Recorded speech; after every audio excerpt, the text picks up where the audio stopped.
The first proclamation of the Word of God is in Deuteronomy, a reading from chapter 32. Give ear, O heaven, and I will speak, and hear, O earth, the words of my mouth. Let my teaching drop as a rain, my speech distill as a dew, as raindrops on the tender herb, and as a shower on the grass. For I proclaim the name of the Lord, ascribes greatness to our God. He is the rock, His work is perfect, for all His ways are justice, a God of truth and without injustice. Righteousness and upright is He. The word of the Lord. Please stand for our responsorial psalm, taken from Psalm 119. In our response, forever, O Lord, your word is settled in heaven. Together. Forever, O Lord, your word is settled in heaven. Forever, O Lord, your word is settled in heaven. Your faithfulness endures to all generations. You establish the earth and abides. Respond. Forever, O Lord, your word is settled in heaven. They continue this day according to your ordinances, for all are your servants. Unless your law had been my delight, I would then have perished in my affliction. Forever, O Lord, your word is settled in heaven. I will never forget your precepts, for by them you have given me life. I am yours, save me, for I have sought your precepts. Forever, O Lord, your word is settled in heaven.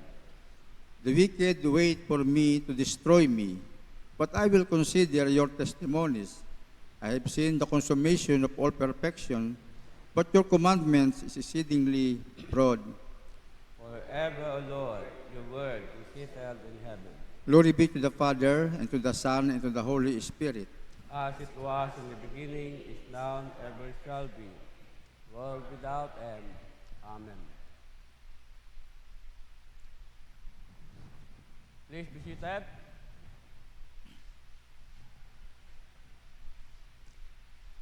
The second proclamation of the Word of God is taken in the book of Ephesians, a reading from chapter 2. But now in Christ Jesus, you who once were far off and have been brought near with the blood of Christ, for He Himself is our peace, who has made both one and has broken down the middle wall of separation, having abolished in His flesh the enmity, that is, the law of commandments contained in ordinances, so as to create in Himself one new man from the two, thus making peace, and that He might reconcile them both to God in one body through the cross, thereby putting to death the enmity. And He came and preached peace to you who were afar off and to those who were near. For through Him we both have access by one Spirit to the Father. Now therefore, you are no longer strangers and foreigners, but fellow citizens with the saints and members of the household of God, having been built on the foundation of the apostles and prophets, Jesus Christ Himself being the chief cornerstone, in whom the whole building, being fitted together, grows into a holy temple in the Lord, in whom you also are being built together for a dwelling place of God in the Spirit. The word of the Lord. Thanks be to God.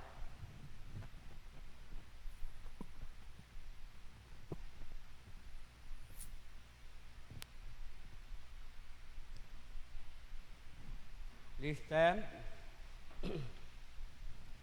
The Lord be with you. And with your spirit. The Holy Gospel of our Lord Jesus Christ, according to St. John chapter 15. Glory to you, Lord Jesus Christ.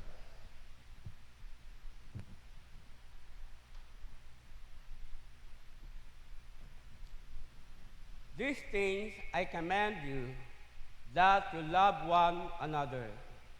If the world hates you, you know that it hated me before it hated you.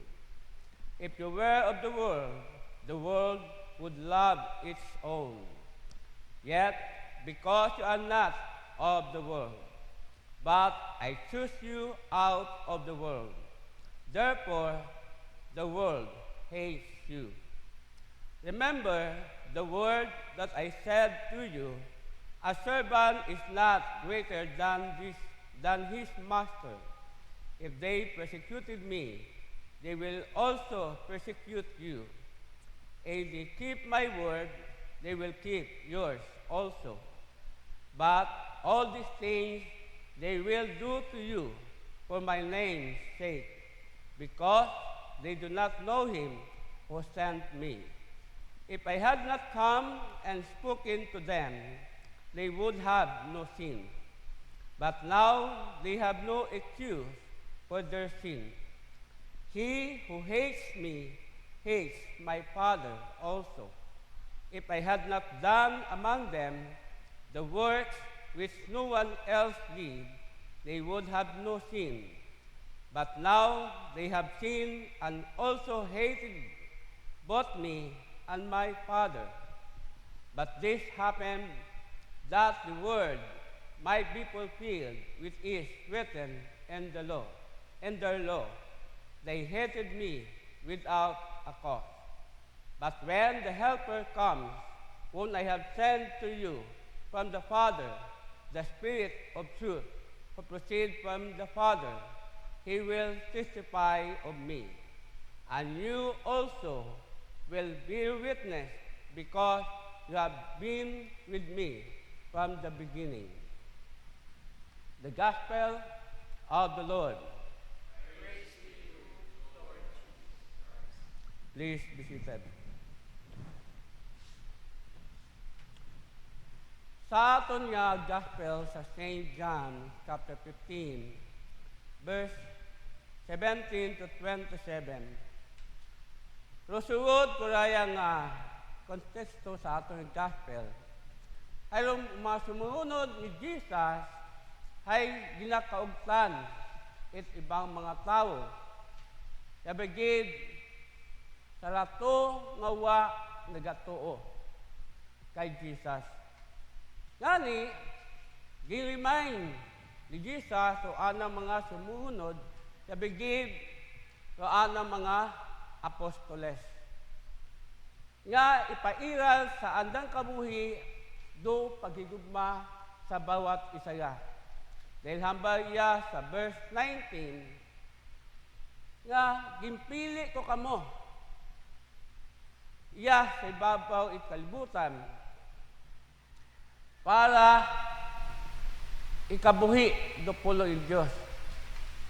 Kung ano man ginaubrak ninyo sa inyong isig katao, ipairal do paghigugma. Agdaya, di mawala ra sa aton nga kabuhi. No? Bawat isa katon di mawala, may kaugot, may naakig nga wa na ilaki mo. Amen? Amen. Dahil kato nato nakilala si Jesus, ginambay na naiya nga kung kita nakakilala kay Jesus, ay butang baron, nakipag-isa kita kay Jesus, no? Lo atong ugali, dati ay unti-unting nagbago. Dahil kay Jesus. Agraya, natabo man da sa akon nga kabuhi. At siyempre, kamuman, no? Di gid mawala. May una gid nga mga igmangod kita, amiga, amigo, nagakontradict imo. Hama nagsaylo kay ito. Yes, ikaw? Diba? Hama nagsaylo ka tingin ko, ito. Hambal ko, kanda. Wa ako nagbaylo reliyon, wa ko nagbaylo pagtuhan naton sa Ginoo, kundi pagi kay Jesus, nakilala kay matuto, at kaso nakita ko kung ano pagtuuhan sa akong kabuhi. Agkato ako nagbago. Agsambilog pa, wa man nagbago ra akon nga pag kilakinyo, maging amigo, amiga, o igbata, nga hindi kasi magdomot kamon, aba ko ba sa ako mga kakilala. Ay, imo makong isipon, nga inyo mga isipon, una gyapon da ako nga pag kilala kinyo nga bilang maigmanghod. Ngani kung si Intay ikaw, gintawag it Ginoo, ubraha, ag tumanong mo lo, tugo it Ginoo. Kung ano ginapaabot mo, ag kung ano man di mo ikamayad, imo nga isig katawo, yabigid sa ating Ginoo. Ag daya di kasi maakig kamon, abal ko kana. So, padang istorya, what abong debate, no? Ag daya, maigmanghod, nga digin mawala na sa atong kabuhi. Hasta makaron, may una gid gawa gid na ila. Amen. Sa laing adlaw, niya silba naton do kapistahan ni Saint Jude at Saint Simon. Laing adlaw October 28. Nga makita naton si Saint Jude ay Tadeo, bukod na si Judas Iscariote, ha? At si Saint Simon nga makabayan o bamba naton nga makabanwa da silot, bukod malimod na si Simon Peter. Si Simon da silot, marahay, may mga grupo, may anong secret grupo nga mga sa grupo at Judaismo. Sa bilog na iba nga, sa bilog nga, kumbaga, assassin, no, sa anong grupo. May bangon na may siyaw na tago nanda. Kung may anda nga ginapatay, ay, anda kang pag-apatin doon, pag-abigin kong punta sa anda nga kasuguan. Pero makita na ito dalang character game, pili sandait, Ginoo. Marama si Saint Jude. Kung si Saint Jude, Tadeo,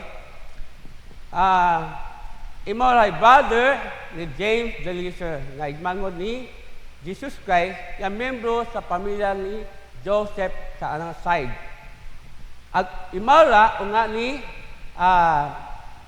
Alpeo, ag Mary. Habang sa history, kahawig ila imaw ni Jesus anang itsura, nga nga kasen.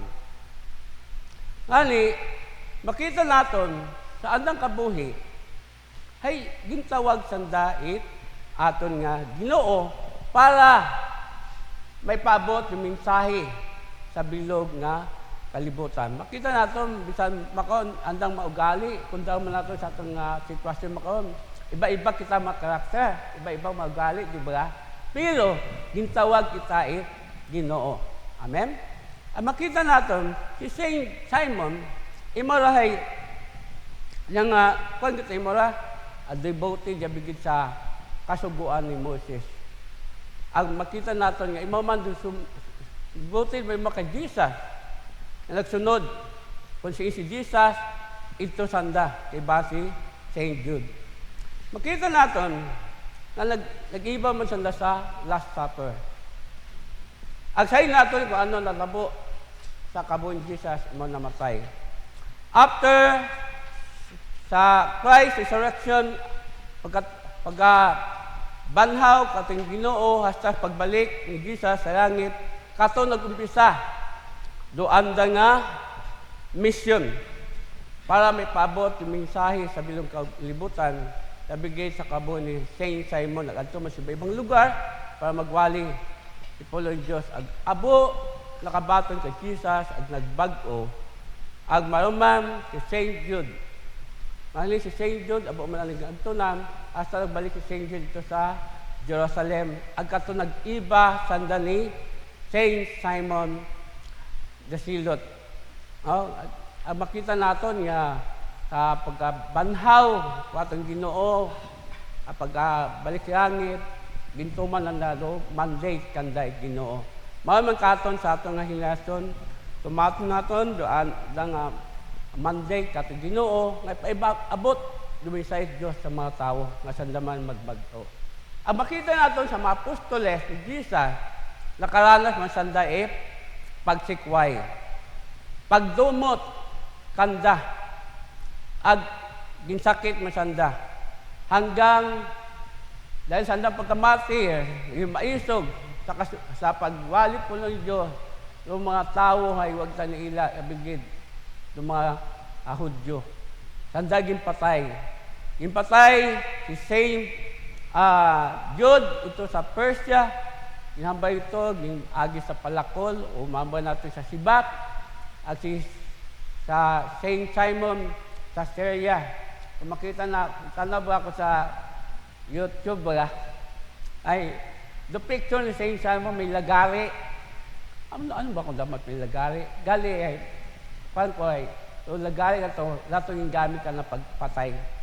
Kung baga, patuwad, kung sa aging lagari itihak. Sabi no, randa nga pagkapananda. Ngani makita natin, randa nga pagsakripisyo sa pagserbisyo sa Diyos. Na hindi natin matupungan randa nga devoted sa ating Ginoo. Pero makita natin, padumdum kita kung gaano sa nakahimpit sa pagserbisyo sa Diyos. Agdaya padumdum katon atong Ginoo. Maging faithful kita kana.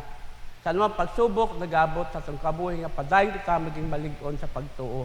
Ang makita natin sa kabuhay ni Saint Jude, imamanda nagsulat sa nga epistles.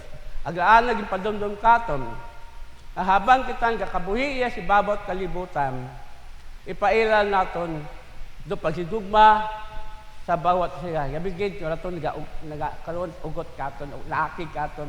No? Agdaya bukod niyang katon, sa masunod nga henerasyon, tuan naton do atong mga nga magpahibabaw katon do kanda pagdugma do paghidait sa bawat saga agabi sa tanan do pagpatawad katon nga isig katawo. Agdaya maging halimbawa kita katulad ni Saint Jude, Saint Simon, kay ibang mga apostoles nga bigid kay Jesus nga ipairal sa atong kabuhi do paghigugma, pagpatawad, pagtuman sa mando katong Ginoo kung ano maging paabot katon sa nga misyon. Kabay, dayang magkapadumdum katon na maging padayon kita magapursige sa pagserbisyo sa atong Ginoo at padayon kita maging malig-on sa pagtuo, nagabigay sa pagpangamuyo na kung siim, sa bulig man, it Espiritu Santo. Amen? Agdaya pagpadumdum katon tanan.